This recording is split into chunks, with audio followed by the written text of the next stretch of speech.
This is VSiN PrimeTime. Live from the Circus Sportsbook in downtown Las Vegas on VSiN, the sports betting network.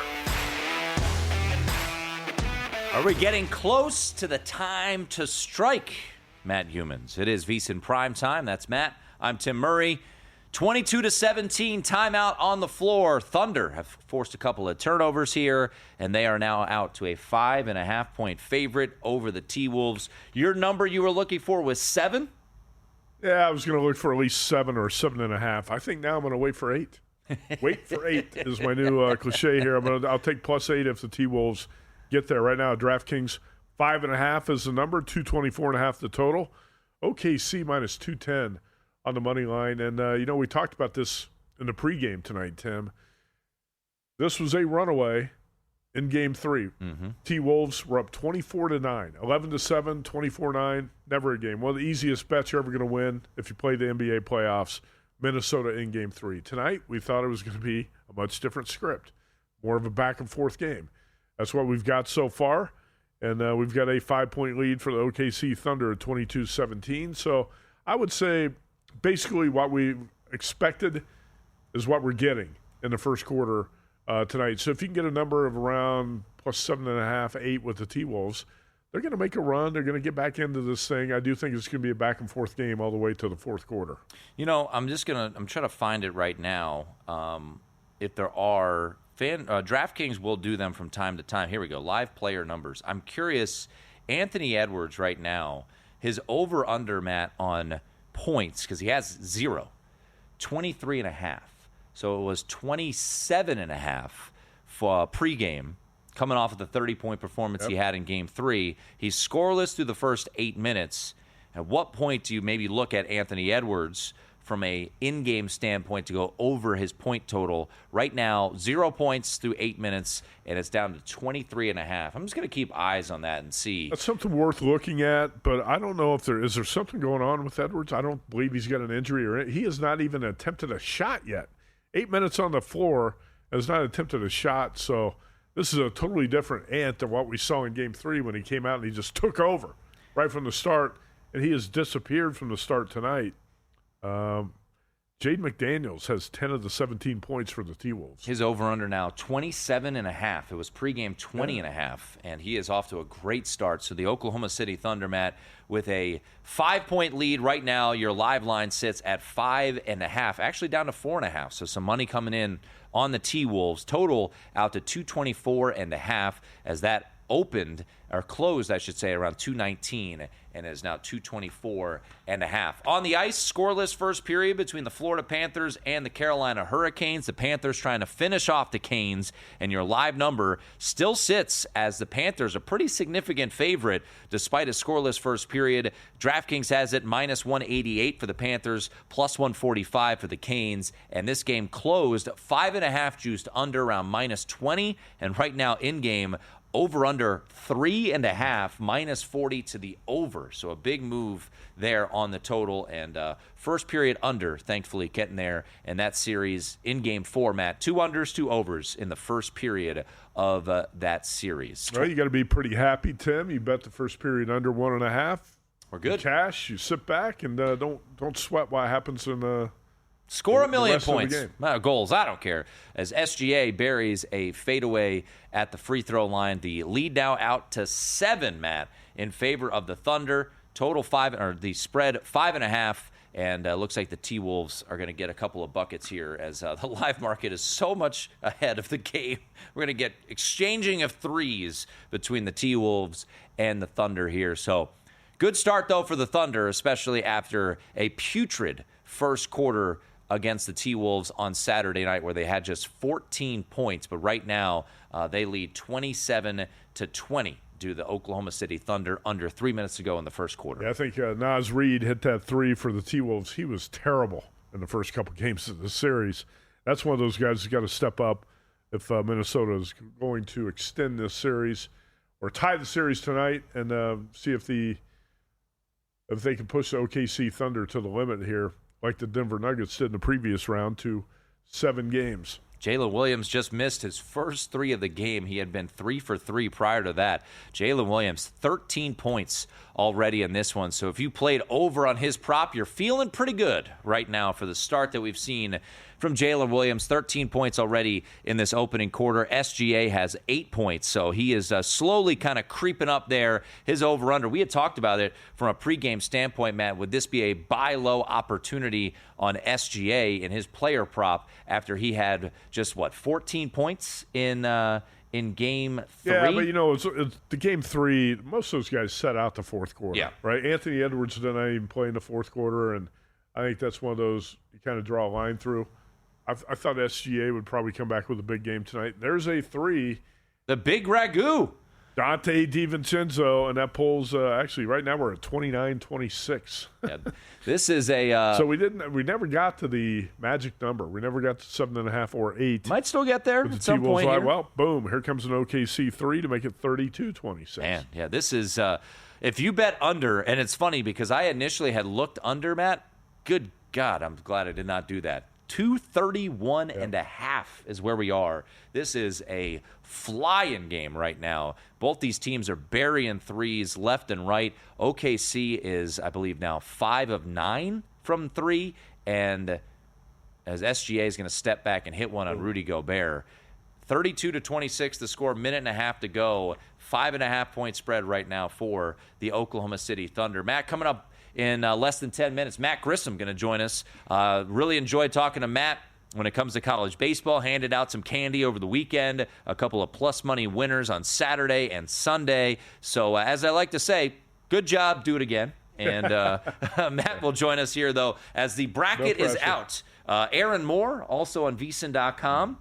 He will join us in the final hour of the show. So a busy show in the final 2 hours here as Matt Grissom going to jump on and give us his thoughts of the regional draws and what teams are most susceptible, which teams have the best paths. So the bracket is out. And for those unfamiliar, and we have a lot of new listeners, Matt, on SiriusXM channel 158. We've got great affiliates all across this country. And college baseball is a double elimination 4-team pod, 16 of those on regional sites. So it is a home team, gets the 1 seed is the home team, and then you move on to the super regional, a best 2 out of 3, and then you get to Omaha with 8 teams. So that is the unique structure of the college baseball bracket, and always a fun thing to bet, and I'd say it's getting more and more popular over the years. Well, it is, but the sports books are going to have to do a better job with it.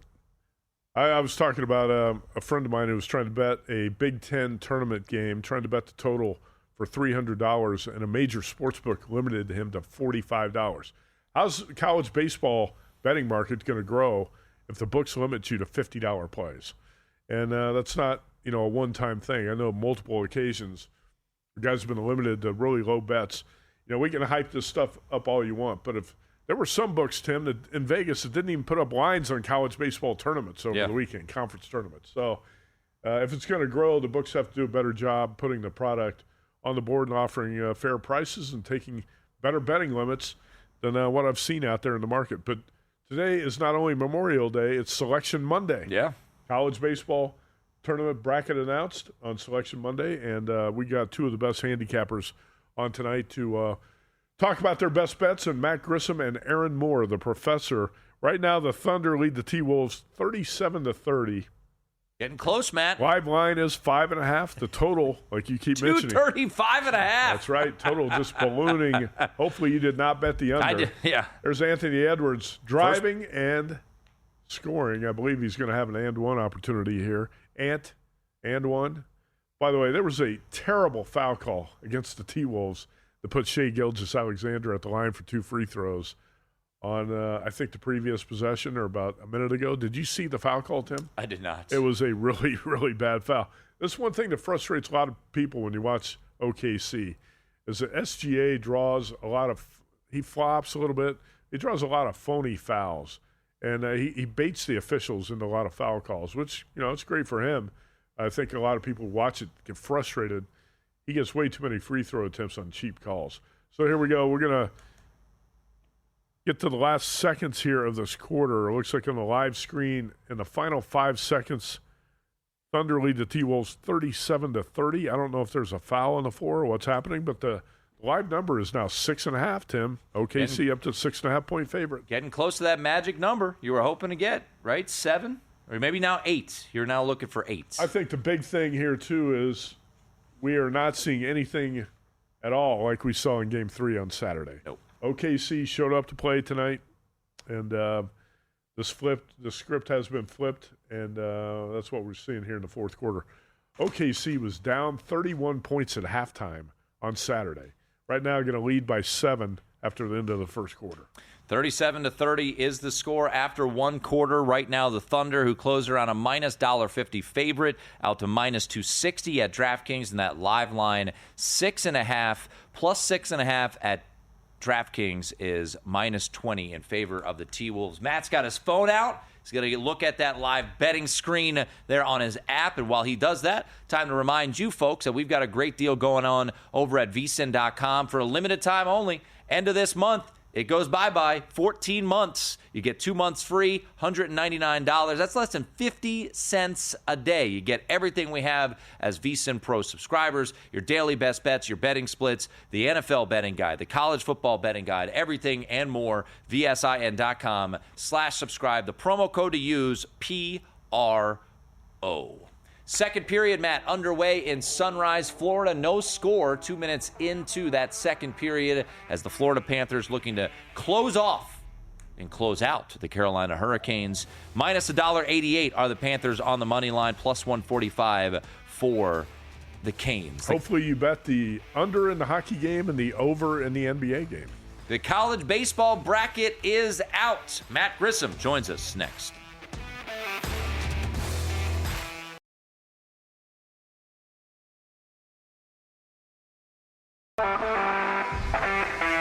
This is VSiN PrimeTime on VSiN, the sports betting network.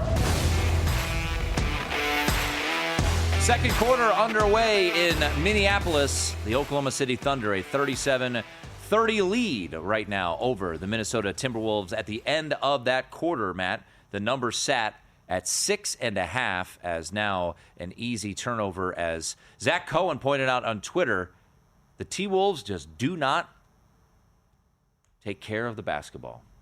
And that has been their bugaboo here tonight as they have turned the ball over quite a bit. And right now a 39-32 lead for the Oklahoma City Thunder. Scoreless, Matt, 5 minutes into this second period between the Carolina Hurricanes and the Florida Panthers. And the Canes are on a power play. Well, today was a exciting day for a lot of our listeners as it was Selection Monday. College baseball bracket revealed, and this gentleman joined me in studio on Saturday and then was handing out candy yesterday on the VSiN Weekend Morning Line as well. It is Matt Grissom who joins us right now, courtesy of our progressive guest line. And, Matt, the regionals are out. We have odds out there as well. I will be using FanDuel odds just as a reference if anyone is wondering these odds. And I want to jump right to the Austin Regional because yesterday you had alluded to Texas being a team that you were looking to potentially fade. Now, the team you were hoping to see make their regional was Dallas Baptist, and they got shipped to Baton Rouge. So Texas is a minus 270 favorite. UTSA is 3-1. Kansas State plus 750. Houston Christian 40-1. Do you like anyone outside of Texas in that Austin regional? Unfortunately, the fade Texas train may have to stop because I think Texas has one of the easier paths to Omaha. UTSA, the shorter shot to Texas, but Kansas State, it's what Kansas State do you get? And then the benefit that Texas is going to have is Kansas State is likely going to have to throw their ace in the first game. Meanwhile, Texas should be able to handle Houston Baptist with whatever pitcher they decide to put out there. So you're kind of getting to avoid Kansas State's best arm. And at that point, I think the Longhorns are going to get through that regional. Matt Grissom with us, and Grissom, on Selection Sunday we talk all about a lot about the teams that got screwed by the selection committee, teams got left out or had a tough path or an easy path. What jumped out to you after the bracket was announced today? I think Oregon really got screwed. They probably should have been a top 8 national seed. They won the head-to-head to Oregon State 4-0, in all of their matchups this year. They win the Big Ten regular season. Oregon State's not playing in a conference. So I'm not really sure what happened. All the projections last week before conference tournaments showed Oregon to be in that top 8 seed, Oregon State to be out. Oregon State really didn't have a chance to shine this weekend, being independent. So all of a sudden they jump up while Oregon takes an early exit out of the Big Ten tournament. Not really sure how that can hurt them, but also not playing helps Oregon State make that make sense. And then there were several bubble teams that got in. Some people could have made a case for Virginia. I know Texas A&M those are your preseason 1 and 2s. Both of them missed the field. So I think overall, I think the committee got it right. I think some of the seeding is a little odd, but it is what it is.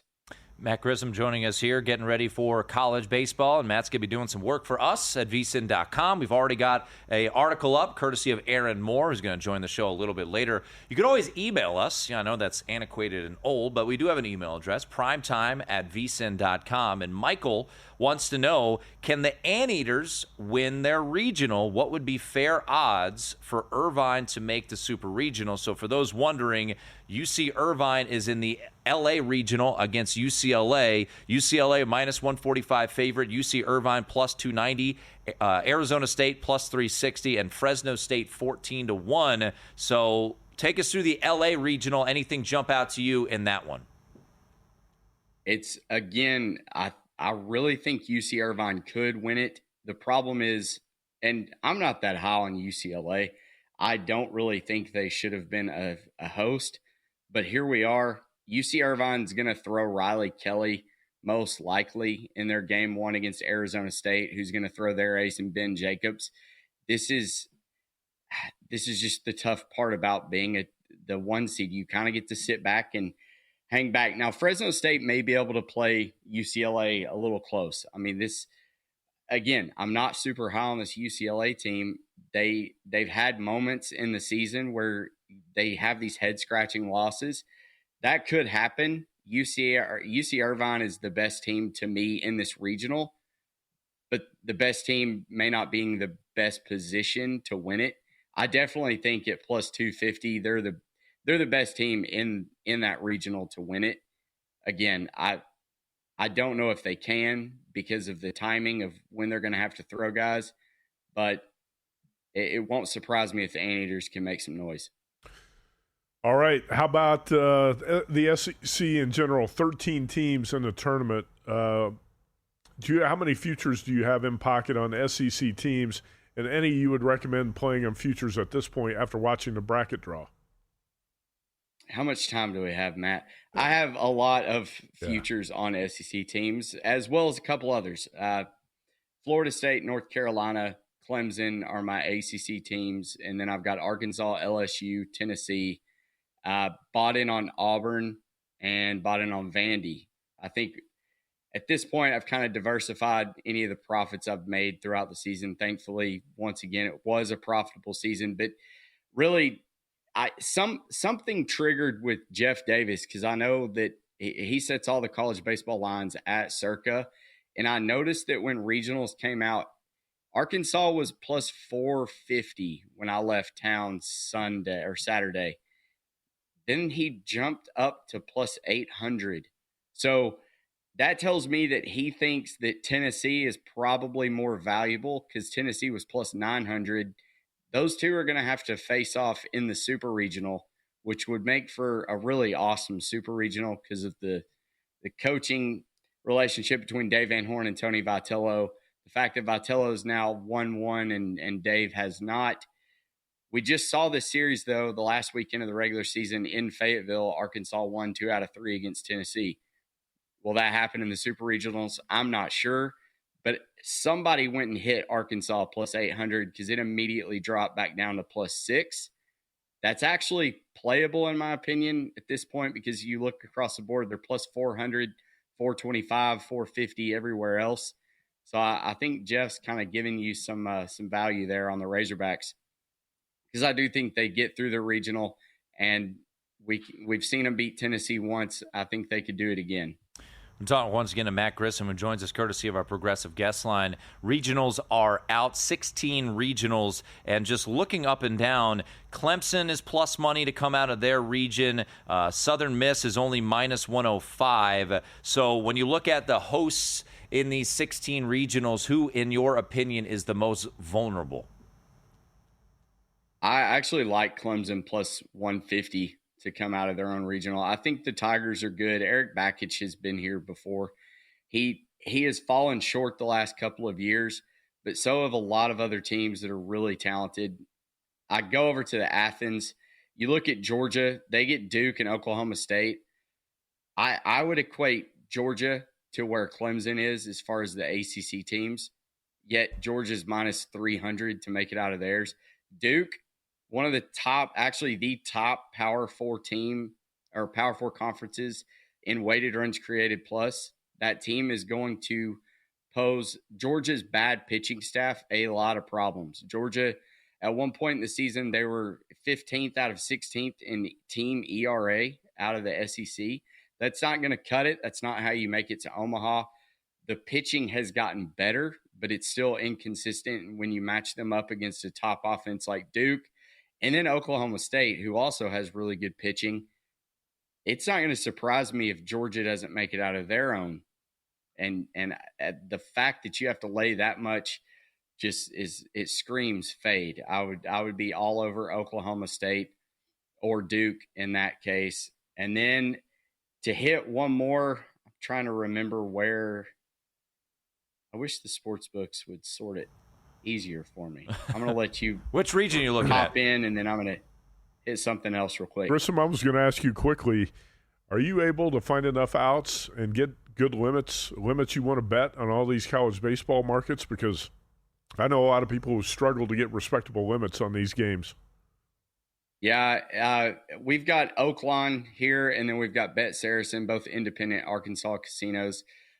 Bet Rivers is the supplier of the lines for Oaklawn. I have come to find out. I have no idea who does it for Saracen. I'm actually friends with the guy that runs Saracen, so I've never had an issue betting there.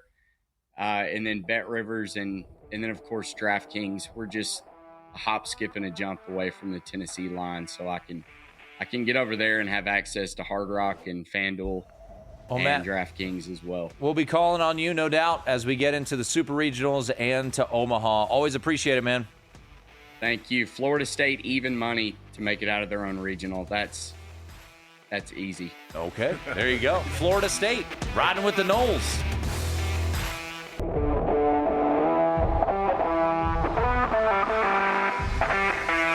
This is VSiN PrimeTime on VSiN, the sports betting network. Things heating up. Playoffs, as right now, the Carolina Hurricanes, Matt, who were down to their last hope, down 3-0 in that series and have gotten absolutely smoked in every game. They lead right now 1-0 over the Florida Panthers. Your live number right now, the Carolina Panthers, if you think will win this one, minus $1.88. The Carolina Hurricanes. I keep saying the Carolina Panthers. Carolina Hurricanes are minus 180 now. Panthers plus 140. Might not be a bad bet on the Panthers to come back and win this game. Yeah, I can see it. They've dominated the first 3 games of the series. That was obviously a contrarian play tonight if you played Carolina, but it looks pretty good at this point. I said Panthers better team, and that's kind of what you're looking for. You had a favorite close to $2 pregame that you can now get at plus 140, down 1 goal. It's not like 1 goal is a huge deficit to overcome. Especially with that offense. This basketball game has gotten really good here. Back and forth, high-level shot making. Chet Holmgren makes a 3. T-Wolves come back. 56-51 OKC right now. Live line 4.5. Tim, the total has ballooned to 242.5. Imagine having an over 219 ticket, or even I think it opened 216.5 at DraftKings. So that would be a nice spot to be sitting in, and maybe a situation where you try to middle it. 25-point middle right now if you were able to get a pre-flop over ticket. But it has been a very high-quality shot-making game right now, as it is 56-51, Matt, as you pointed out, under 5 minutes to go, and the Thunder still I have yet to see the number. What was the peak? Did we get to 7.5 ever? 6.5 maybe? I thought it was 6.5. Yes. Anyway, the three-point shooting's been off the charts so far. 9 for 20 for OKC, 8 for 15 for the T-Wolves. That's 17 for 35. You're almost at 50% three-point shooting. And that's why this game is flying over the total at the moment as SGA heads back to the free throw line. Shai Gilgeous-Alexander, 13 points here tonight. Jalen Williams leading all scorers with 15 as SGA misses his first free throw. How about this? And this is bizarre. Anthony Edwards, Matt, has attempted one shot. What's going on tonight with this guy? He's got Seriously. 4 points. How do you explain this? Look, we're doing our He came best. out game 3 like a bat out of hell. He was awesome. Now tonight, he's sleepwalking through the first half. One shot attempt for Anthony Edwards, 4 points. Jaden McDaniels leading the way for the Minnesota Timberwolves with 12. And their bench, I'll be honest, Matt, their bench is a big reason why they're hanging on, as it looks like Oklahoma City's going to come down and hit another 3. Yeah. But off the bench, Terrence Shannon, 7 points, Nickeil Alexander-Walker, 11, Dante DiVincenzo, 5, and Naz Reid, 5 as well. But the Thunder hit another 3. SGA, his second 3 of the game, and it is now 60-51 in favor of the Oklahoma City Thunder. SGA 17 points, Anthony Edwards 4. And 10 for 21 three-point shooting for OKC. Right now, 9-point lead, 4 minutes to go in the first half. Excuse me. SGA, by the way, live number is 28.5 points. Anthony Edwards, 22.5. Look, if you bet an in-game on Karl Anthony Towns yesterday, you're feeling like a genius. I don't know what to expect from Anthony Edwards. How has he attempted one shot so far? Don't know. Immaturity, maybe at this point. This is a type of game, just like Game 3. You got to come out and take over, and he's not doing that tonight. Gilgeous-Alexander is, 3 years older than Anthony Edwards. He's definitely more mature. You can tell he's more of a mature leader, just a player in general. It looks to me like SGA's headed over 30 points tonight. Oh, yeah. Pre-flop number was 30.5, juiced over at -125. And right now, your live number on Shai Gilgeous-Alexander, Matt, is 38.5. So he has been playing well. 7-point lead right now. SGA is 26. 38.5. It's tough to bet over 38.5. And Anthony Edwards, yeah. I'll say he's headed over 30. I would not bet over 38.5. And once again, it sets yourself up. Now, once again, we do this, and it's off of the mindset of you've bet some sort of spot here. Come on. You're not happy with a SGA foul call against him? He draws another foul call going to the free throw line. Well, if he draws fouls like that, he might go over 38.5. I'm going to watch the replay here, see if this is I don't know. He got his arm on his way up. I mean, I'll tell you, look, he hooks it. He hooked him. Yeah. I think he kind of baited the officials into that call, too. Yeah, Rudy Gobert gets called for the foul as SGA heads to the free throw line to add to his point total right now. So a 8-point lead currently with one more free throw to go for SGA, and his live over-under has actually just come off, and they'll put it back up, I imagine, here in just a little bit. But a 9-point lead, -330 on the money line for Oklahoma City as they are trying to get to a 3-1 lead in this series here, Matt. With under 4 minutes to go. So I was talking about betting the T-Wolves live. There's the 7.5. 7.5 just popped up, but I'm not going to take it right now. I just don't like the way the T-Wolves are playing. I don't like the way Anthony Edwards is playing. So sometimes you can change your mind when you watch the flow of the game. Things can really change. This game could flip in the second half, but Tim, I'm not seeing anything from Anthony Edwards, and that's bothersome. Right now, you could say, well, The positive of that, there's Anthony Edwards with the shot attempt that's way short. Gobert with the rebound, and he's fouled. You can say, well, the positive here is that the T-Wolves are down 9, and Edwards has done basically nothing. Yep. So the second half, if Edwards comes out and plays like an aggressor like he did in Game 3, well, maybe taking 7.5 points with the T-Wolves is a good idea at this point. I'm not going to take it. I'm not going to take it right now. Can we get to the bottom of Massaro and his tweets? So he's listening right now. We love you, Chris. He's going to be on the show tomorrow. He said the reason Anthony Edwards only has one shot is the great Lou Dort When he wants to shut you down, you are shut down. Okay. So it sounds like something positive there. And then, of course, where was Lou Dort in Game 3? Chris Massaro can't say anything on social media without being negative about a team I imagine he has lots of futures on, and that's why he's just been trying to reverse mush all of this home. On a side note, no one else is playing any defense on Oklahoma City. Where was Lou Dort in Game 3? Absent. Not there. Okay.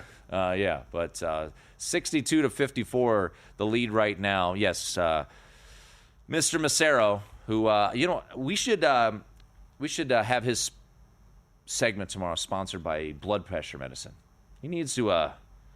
He makes me look calm on social media when it comes to his bets. So we will talk to Massaro tomorrow as we get previews, of course, for the Knicks and the Pacers Game 4 as we watch this game right now. Anthony Edwards right now being defended by Alex Caruso, by the way. And that's not an easy task. No, it's not an easy task either. Caruso's an outstanding defender. But here's a situation where Edwards is open on the wing. He's got to demand that ball. He's either got to shoot a three or drive it to the rim. And no defender should be able to stop Anthony Edwards from getting up shots because he's got the ability to dribble drive to the rim almost any time he wants. He's got a mid-range game. He's got a three-point game. And he's got every move in the book. I don't think one defender should be able to shut him down. The Carolina Hurricanes, it was funny. We were talking about this, and second period started, Matt. They were still plus 145 on the money line despite the game being scoreless after the first period. Right now, the Canes, a minus 210 favorite against the Florida Panthers down in Sunrise as they try to force a Game 5 on Wednesday night. 3-0 is that series lead. The Florida Panthers, just a reminder, did score 5 goals in the third period on Saturday night. And right now, if you do think the Panthers can come back, plus 165, or at some point, if you think, and I would say it's too early to look this way, but if you think the Carolina Panthers, the Carolina Hurricanes are going to get an empty netter at some point, Hurricanes minus 1.5 on the puck line as plus 185. So right now, 1-0 Canes with the lead with 3 minutes to go. Yeah, a lot of hockey left to be played. Yeah, I wouldn't mess with that yet. That big plus price on the Florida Panthers, if anything, would be what I would play at this point. Yeah, I would tend to agree. OKC up 62-54, live number 5.5, total 243.5. OKC minus 280 on the money line. It does look like the Thunder is going to win this game tonight. That's why I'm hesitant at this point. If Anthony Edwards is not going to try to take this game over, I'm not going to take the 7.5 or whatever's out there with the T-Wolves live. I don't like the script has been flipped, Tim, and we talked about this. When a good team gets embarrassed in the previous game, a lot of times you want to bet that team next time out. And that the Thunder are bouncing back. They're answering the bell tonight, and that's typically, that's what I said. I was a little bit hesitant to I didn't want to play the T-Wolves pregame because this was a bounce-back situation for the Thunder. They were humiliated in Game 3, down 31 points at halftime. Teams like that tend to bounce back and are bet on teams in the next game. That's what the Thunder are proving tonight. 62-54 is the lead. Hey, folks, take your betting to the next level with First Bet. Whether it's Santa Anita, Gulfstream Park, or Saratoga Racetrack, First Bet puts the action at your fingertips. Sign up now at firstbet.com. That's the number 1, stbet.com. Use the promo code VSiN200 to score a 20% rebate on all your wagers for the first 60 days up to $200. Don't miss out. Bet smarter today at firstbet.com.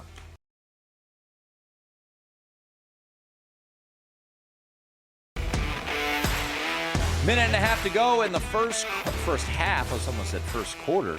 64-57. The Oklahoma City Thunder, a 7-point lead right now over the Minnesota Timberwolves as we are nearing the first half there in the Twin Cities of Minneapolis. That's Matt Youmans. I'm Tim Murray. Still 1-0 on the ice as the second period comes to a close, Matt, in Florida. And a very strong effort. Remember, Frederick Anderson was benched, pulled from net for Game 3, and he's back in net, and he's been playing well. And the Hurricanes have a 1-0 lead going into the third period. We'll see if the Panthers can the Hurricanes can force a Game 5. DraftKings right now has the Panthers plus 165 on the money line to come back and win. Pretty surprising tonight, but again, this is why you have contrarian bettors out there, right? So much money on the Panthers. Panthers have dominated this series. Where they outscored Carolina 16-4 in the first 3 games, 6-1 in the first period over the first 3 games. You think the Panthers want to close this out tonight, get some rest before the Stanley Cup final? Well, 1-0 Carolina going to the third period. So that has not been a predictable outcome so far in the Eastern Conference Final, with Carolina up a goal headed to the third on Florida's ice tonight. So, again, contrarian bettors looking good after 2 periods there. OKC up 65-57. Then we're in the final minute here before halftime. You were talking about it. The T-Wolves have shot the 3 pretty well here in the first half. Otherwise, they haven't really done anything great like they did in Game 3, but they're just hanging around. So they're within 8. Not the worst spot to be in here at the half, but definitely a different story from what we saw in Game 3 on Saturday. Right now, it's circa, if you think the Panthers are going to come back, Matt, you can get them at plus 185. The Florida Panthers right now to come back and win this one. And if you think the Hurricanes at some point will get an empty netter, you get that at plus 165. So those are the prices right now as the Carolina Hurricanes lead 1-0 after 2 periods. That would still be the Panthers or pass for me. So you think Panthers right now plus 185. You're down circa 1 goal. Mm-hmm. I took a little crack at it. Might be worth a bet. I'm not going to bet it, but it might be worth a bet. I told you I'm trying to take a break from hockey betting.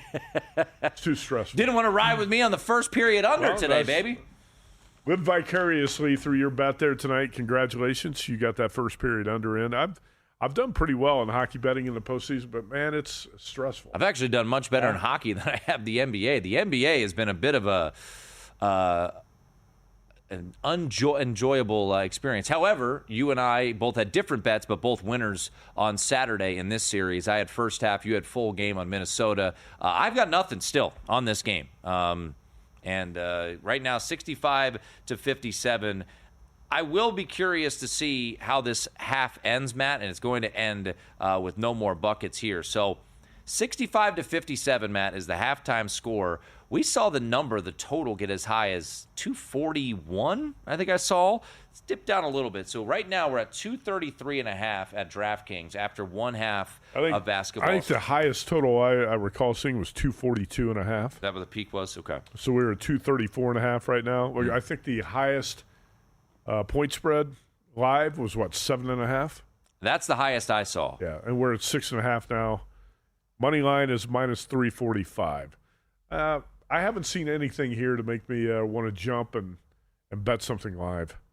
I know. I was hoping that we would get, I was more on the OKC side, hoping to get them at a plus price, and really there was never an opportunity. I think at one point, Matt, it was 1.5 in-game in favor of Oklahoma City. That was the lowest I saw.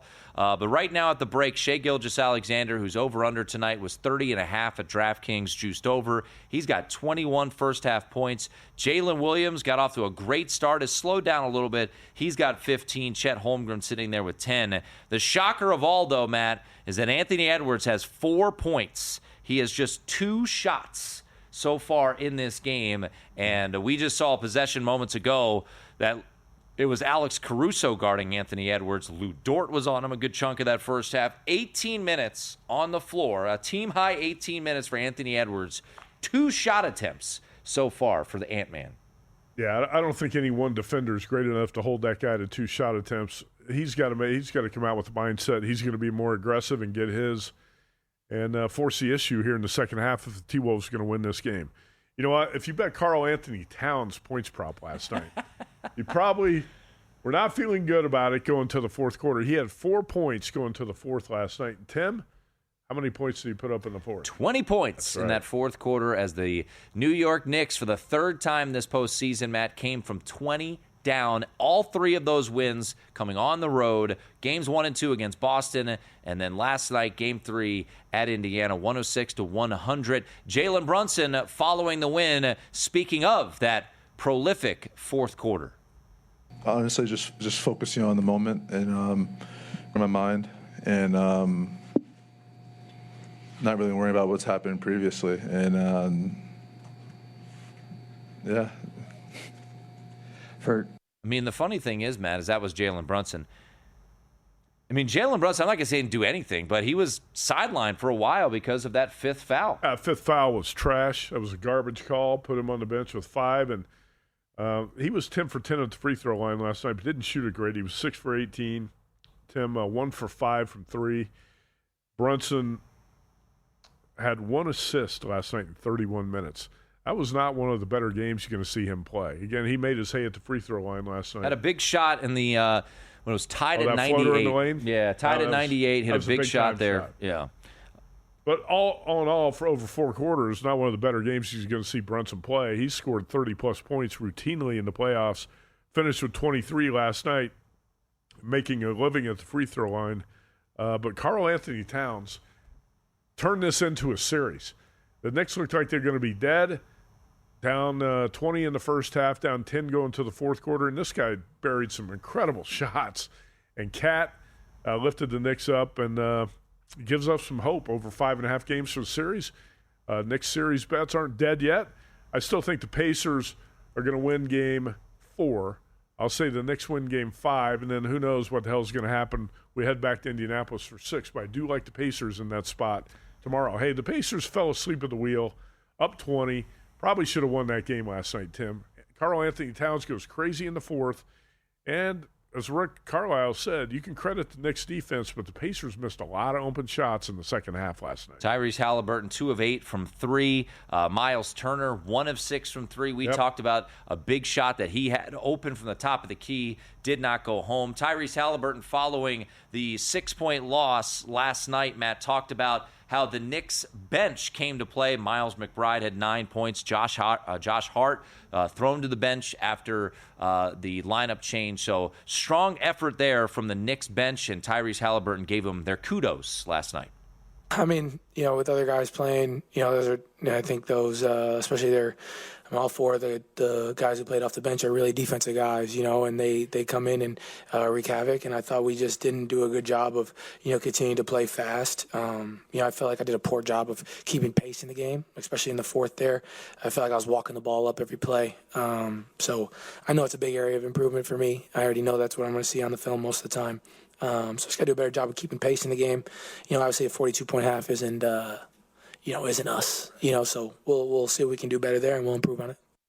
I like what he said there. I like what Halliburton said, because you got to press the issue. You got to force the pace, force the Knicks to play faster. And also, he was taking accountability for the Pacers' failings in the second half. Tim, 42 points in the second half last night is a complete failure for the Pacers. No doubt. Against the Knicks team, it's not great defensively. And a lot of times, if you want to look at the box score and just try the first place you look when a team loses a game is at the 3-point shooting. In this day and age in the NBA, how did the Celtics lose that game? Look at the 3-point shooting.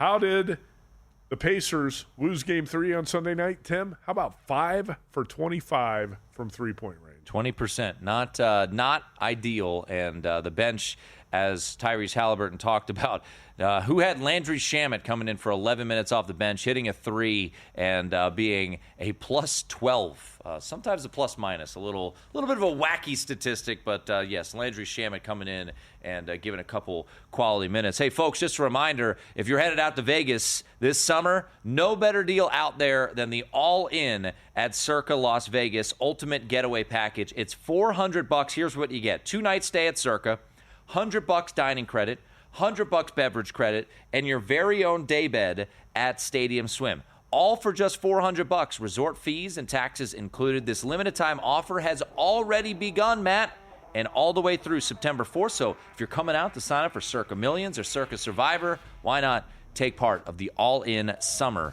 hotel package? Don't miss out. Lock in your all-in summer package now. Circa Las Vegas. 65-57, the Thunder, an 8-point lead after 2 quarters of play in Minneapolis.